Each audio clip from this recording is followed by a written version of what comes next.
So we're going to be showing the knife now, doing some notch making on this piece of cedar. This is something you need to do if you're making traps or camp utensils, pot hangers, things like that. And because that Scandi grind is so sharp and it works so efficiently, this is task is made a lot easier and a lot safer. So there you can see the notch, easy as pie.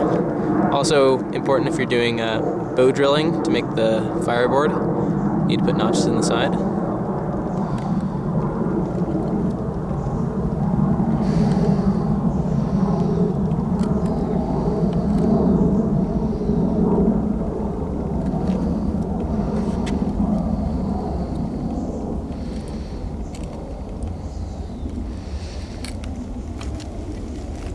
Get a square notch going. Yeah, working on a more squared off notch, which would be good for a lot of traps. Use some kind of squared off notches. And it's really easier and a lot safer to be doing it with a Scandi style knife. It's very quick. Yep, just push it in. It's almost no force required, so you really don't need to put as much pressure, and therefore you have a lot more control of the knife, which is great. Just keep on doing this all day, and it doesn't. There's really no effort in terms of making a notch. Alright, so as you can see, this particular model of Scandi can accomplish this task very well. Well, I did a little bit more wood shavings, and as you can see, these are some fairly long curls. They can totally encompass the knife. And just goes to show, pukas and Scandi grounds, crazy wood carvers. Look at that. And that'll get a good fire starting very nicely if you get some tinder going.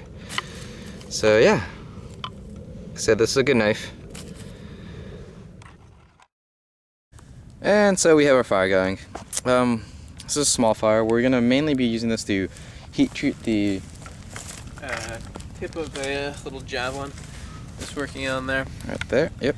So basically, we don't want to attract too much attention to ourselves by having a fire, but since we do need the coal base for heat treating this wood here, we're essentially just going to let this catch fire, burn down, and then use the coals And for heat treating. we'll get back to you when that when Fire the coals, hardening, I should say. Fire hardening. And we'll get back to you when we get the coals ready. And now we have our coal base going pretty well. As you can see, this fire is burning very nicely. Very little smoke, especially for such a little fire. The dry wood is working very well. So right now we're just fire hardening the tip of the spear. You can see it's under the coal there. It will slowly dry out and harden, as it should. And we'll enjoy the heat. I know it's been a while since we had a fire up here, so this is fun. Yep. It's really funny because it's such a small fire and there's very little smoke. Well, actually, that's starting to get a little bit smokier now, but Now before that it it's was, dying down. When it was yeah. burning good, burning well, I should say, it was basically no smoke. Mm-hmm. So as soon as we finish with this project, we're going to put it out. Yep.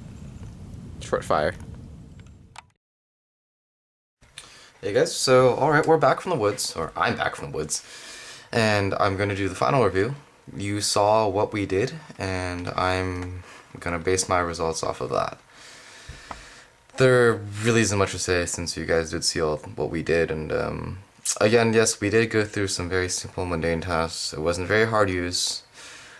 This knife is not to be made as a hard use knife such as the RMD or DMCG, though it is an excellent bushcraft knife and an overall very excellent user knife. Compared to double bevel knives or even convex edge knives, I'd say this is much better for the simple mundane tasks. It is a very specific knife, designed to designed for wood carving and designed for woodwork. And it does so with extreme efficiency, much, much better than any other knife that I've used, besides my other Puko. All Scandinavian grind. I'll do the Scandinavian grind. Another thing about the Scandinavian grind is that it also helps when you're carving due to the single bevel. It acts like a plane. Since you have a double bevel, in sharpening too, you have to judge the angle and control it. But with this, it's very simple to use, very easy to use. Not to mention very simple to sharpen. Since it's a single bevel, the bevel is the grind angle. No judging angles with the Scandi. No sandpaper. All hands. These were made for hand sharpening in mind, and so sharpening a knife is very easy. Like I said, we didn't go through batoning. So one of the reasons is due to the handles, due to the wood handles. That's one reason, and another reason would be due to the rat tang. I'm afraid that if I do batoning, it might loosen up. We were using a fir baton stick against cedar wood with the FBM. Yes, it's understandable the grain fir would definitely break under that much pressure. It's not as strong as cedar, but I have used extremely well-aged oak baton stick. And I also broke that trying to baton my FBM through cedar, trying to split it. Cedar is very dense stuff. The fibers are heavily packed, and it's not something that I would totally entrust a knife like this to baton through. Smaller, thinner pieces maybe, but thicker logs-sized pieces, absolutely not. I would have a fear of breaking it. Like I said, this is made to be done for simple tasks. Bushcrafting is, it's an extremely good bushcraft knife, as it's supposed to be. Carves through wood very easily, makes notches very quickly, carves points, goes through wood, all the stuff that you want good Scandinavian good bushcraft knife to do. You probably could do a little prying. The laminated 3G laminated steel is very strong. I've seen the test with the Mora, I believe it was a laminated steel one, where a person jammed it into the tree and he stood on it. The blade just bent. Did not break. I expect this to happen too, but the wood handles, I'm afraid they might crack. They might not, but I'm not willing to take this knife to its limits. It is under $100, and but it performs very well for its price, and it's well worth it. I would recommend this to anybody, and I recommend it over and over again. It's not a standalone knife.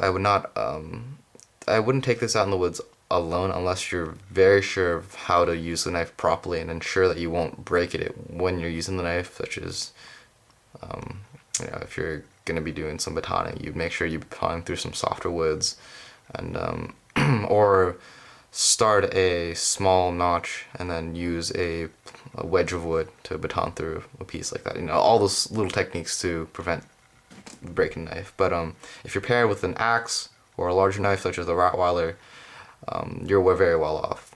This is made to go with one of those. It's not a standalone knife, I would not say. With an axe, you get a really good you get a really good woods kit. The Rottweiler, a very good woods kit. Paired up with a knife, you are set to go. So that's the review. There's really not much to say besides it's a very good knife. You guys saw the process that we did, and what can we say since you were there? I'll let you make your judgments through our little testing, and hope you guys enjoy the review. Next time I get a knife, it's the exact same thing. We're gonna do the introduction. If it's a hard use knife, such as like anything over $200 or anything that's super expensive and has a lot of hype, we're gonna go into the lab. We're gonna test it. We're gonna do some tip prying. We're gonna do some extreme testing, and if it breaks, well, we'll be back here talking about what happened, the failures. If it doesn't, we'll go to the field. You guys will get to see all the testing, get to see a little bushcraft, and we'll come back here for the final review. So hope you guys enjoyed. Thanks for watching, and tune in for more.